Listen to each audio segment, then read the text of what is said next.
1. Hugh can take it. You can bear pain. Hugh can.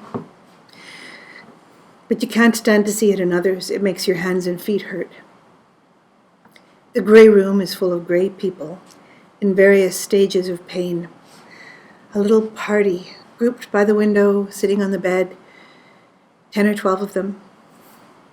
A woman kneeling by the nightstand says, "It's all up to Hugh." Her cloudy hair, her dress in tatters. No, no, it's a dream. Eyes open. Light? No, 3 a.m. 3:02. Okay. 3:07. Hugh can bear pain. For himself, it's not so bad. Sometimes he doesn't even notice it. Hard when it's someone you can't help, though.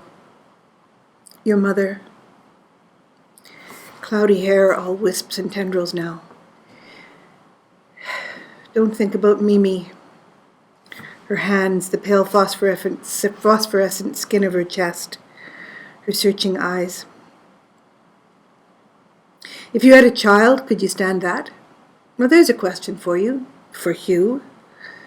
Why didn't you have a child? Okay, Anne had that abortion in the 80s, but that was somebody else's baby, he was pretty sure. By then, Anne was disconnecting herself from him by connecting with a few other people. You couldn't blame her. It was the times. Women felt they had to be libertines in order to be liberated. And there was a fair amount of cocaine going around. He walked in on Anne once, having sex with some guy on a pile of coats at a party. Humiliating, titillating, to see her riding a set of naked limbs. Cold fire. Lots of reasons for shame. Hugh never even saw who it was. The guy pulled coat over his face against the sudden light, and Hugh turned and left. That tawdry little pain hits again, a bee sting of stupidity. Why remember things at all? Hugh lies in the dark, listening to the night's last rain falling straight into the basement of the gallery he lives above, where valuable things are stored, furniture and boxes he ought to have moved, other people's art. He's tired of rain and basements and responsibility. Della and Ken for dinner on Saturday, with Ruth. He should ask Newell too, but he can't bear the burden of Burton, Newell's house guest. Della and Ken, that's a mess. Think of something else. What to make for Ruth? Trivial, tepid, time-taking thought. A treat for old Ruth. She likes seafood crepes. Okay. Not rolled, but stacked like layer cake. Frozen crab, not that reeking stuff from the truck they had last time. Fresh. Liars, said Ruth. First time he was sent to live with her, 4 years old and confused, he thought they said to call her Aunt Truth. Newell waiting with him, waiting for their mothers to come back. 2 boys, side by side at the long white table, watching Ruth laugh as she stood stirring at the stove, laughing at something Jasper said. Jasper flirting in his peacocky shirt, gesturing with his glass. He didn't even drink too much back then. When was that? 1969. Warm and safe in Ruth's foster kitchen, those boys, backs against fake ivy-covered bricks on washed-clean vinyl wallpaper. Ivy in pots, too, growing, shining green, kind and clean. Almost asleep again, Hugh wakes. Clean towels, nobody lying, nobody angry, nobody going off the rails. Della waiting with them, too. The next year, after her mother's breakdown. At the kitchen table, Della making a sandwich, square cheese, square white bread. The only thing she would eat at Ruth's, that time anyway. Ken didn't float into view until they were in university. Floating out again now? Doozy of an anniversary dinner, if so. Yesterday at their house, Della was playing the piano, his mother's piano. Already moved out of what will be, what turns out to have been her last apartment. No, go back. Yesterday, Hugh stood at the bottom of the short flight of stairs at Ken and Della's front hall, listening. Suspended rippling phrases. Schumann? Getting good again now she has Mimi's piano. Della staring at the music, head tilted. The face of a dear horse, the same since childhood. From that low angle through the banisters he could see her daughter Elle lying under the grand piano, painting Della's toenails with bright pink polish. His empty life. Della and her daughter. The woman and her little son at the funeral this morning. Hugh has pretty much stopped sleeping. He naps in the evening, put down by half a bottle of wine, wakes at midnight. Up for a few hours, naps again around 4 a.m. The phone alarm shouts him up at 6. Every morning he thinks behind glued shut eyelids, you should change that setting. And every morning he lies there saying, no, you have to get up. There's the gallery to attend to. At night, the apartment above the gallery is a ship in fog, a Swiss Family Robinson treehouse. Wooden shelves and floors, plank deck stretched out over the framing room roof at the back, overhung by trees. But in the early morning, it's a form of tree burial, and he gets out fast. The espresso machine stands by the sink in the framing room. He gimps down the back stairs on stiff bare feet and pokes the button, a grinding noise. The red light blinks, out of water. Always something. The stupid thing cost more than a fridge, and now he has to keep filling it up. He takes the latte, milk only faintly sour, to his desk and sits staring at the earth's crust of bills, papers, orders, dusty red files with pathetic labels like, now, or due this week. He has to get moving, at least get dressed. The sun has come out. At Fairgrounds, the copy shop next door, a shining young girl is whacking mats against the porch post, sending dust whirling up into a devil. Della's Elle? Or one of the friends? She can't see into the gallery, he hasn't turned on the lights, but he can see her shadow perfectly, a perfect shadow. Elle, yes, aureoled of pale hair in sunrise, sun rays. Another one joins her, they lean on the railing, nymphs just out of the larval stage. The other one is dark, makes Elle look like a negative. Savannah? No, this one's Nevea, something invented. It's Nevea, right. One kisses the other's cheek. Their limbs are long like the lines of broom and rail, diagonals, perpendiculars. Della will be in soon to thrash out the text for January's class poster, kids' classes, etc., introduction to watercolors. Okay, but Ian Mighton's master class starts next week. Get the flyer finished for that.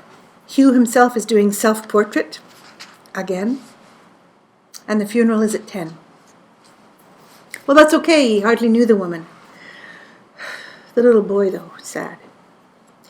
The empty room, the cup in front of him, his feet on the worn boards, the blinding window hiding him safe from view. His hermit shell upstairs.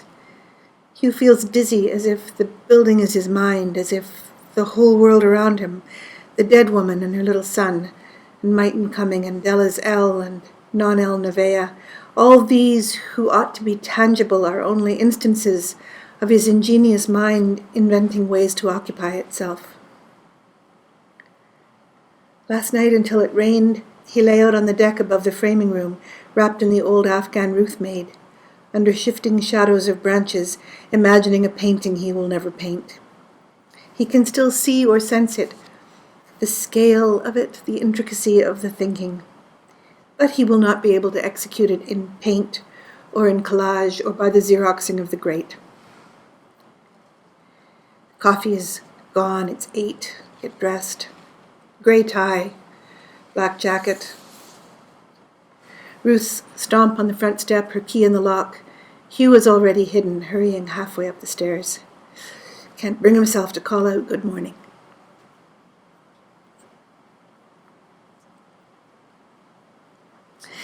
The funeral, okay, time to go. Here's Della, climbing the gallery steps in her good black coat, bright paisley lining firmly unrevealed, sober, not distressed.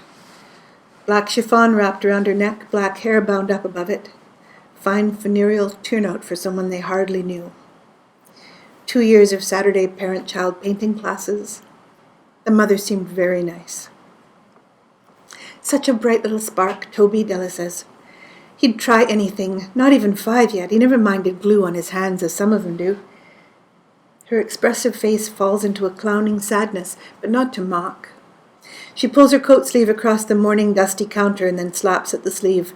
Ken can't come. He's team building. A couple of days rappelling down Laura Gorge or something. Uncomfortable, knowing more than she does, Hugh doesn't answer. He flips the sign to back soon and locks the door.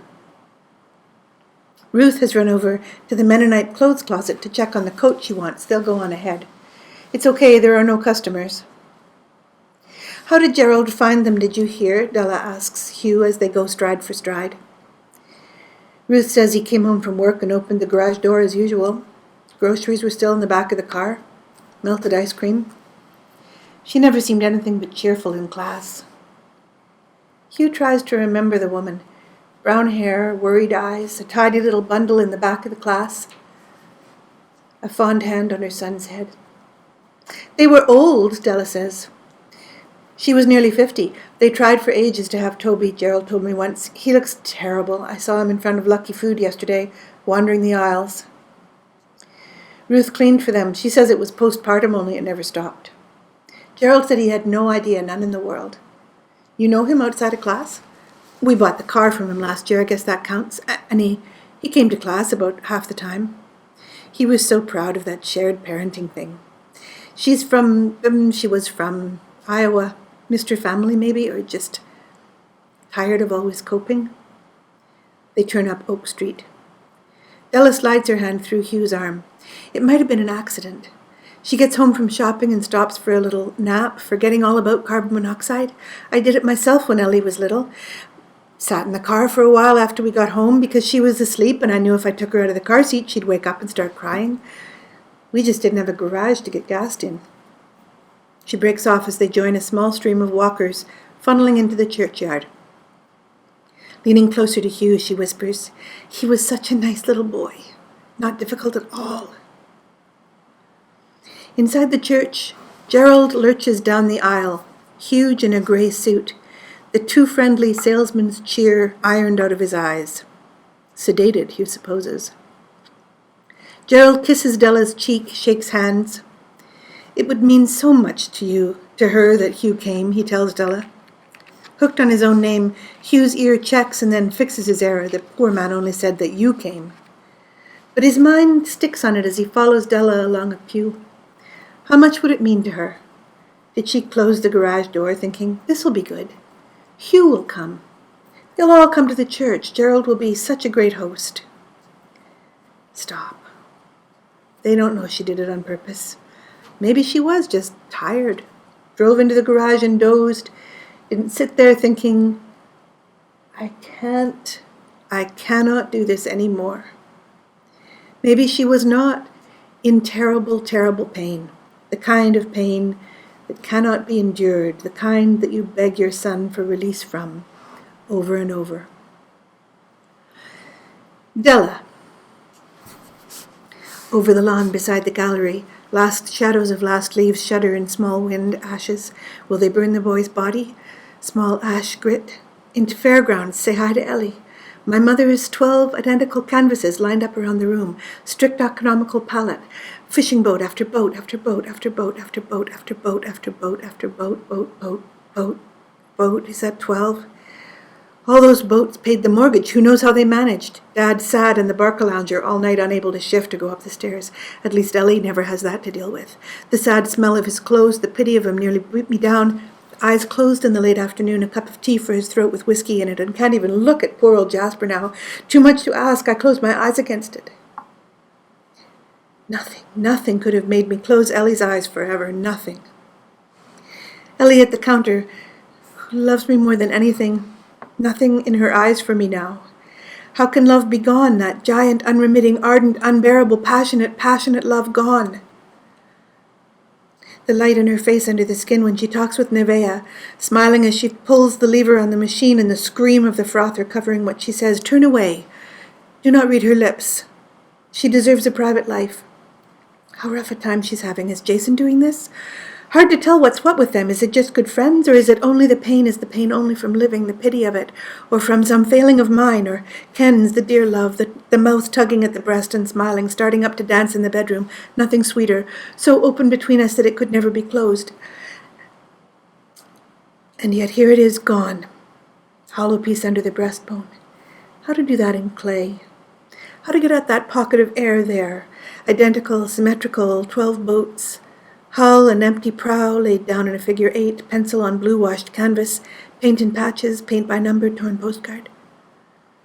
And Ken, where is he really? Has he left us?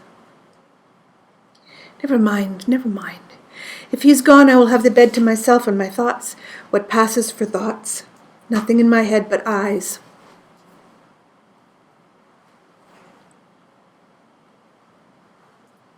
Two, falling for Hugh. Hugh lives his life in the second person, never quite sure whether it's Hugh or you.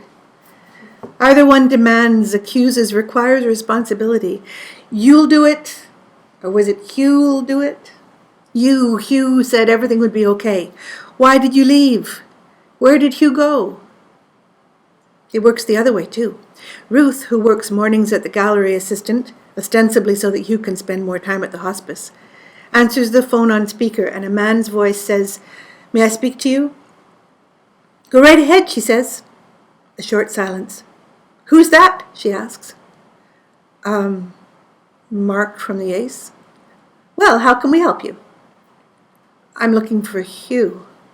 "Oh, I thought you said you." Ruth laughs to herself as she moves to the window to yell out to Hugh. He is listening from the porch, where he's been untangling strings of firefly lights that he thought might brighten up the gallery sign. The Ace Grill wants their staff awards certificates framed. Mark has a few concerns. Hugh will pick up the certificates, and can you get them done by? Yes, Hugh can. For Saturday, for sure. The yellowing cream plastic of the phone receiver is heavy in his hand. The phone is almost as old as Ruth is. It's after noon already, and she only works mornings. She's getting her coat on, an old navy pea jacket. She pulls a red knitted hat out of her pocket. Still only October, but she is always cold.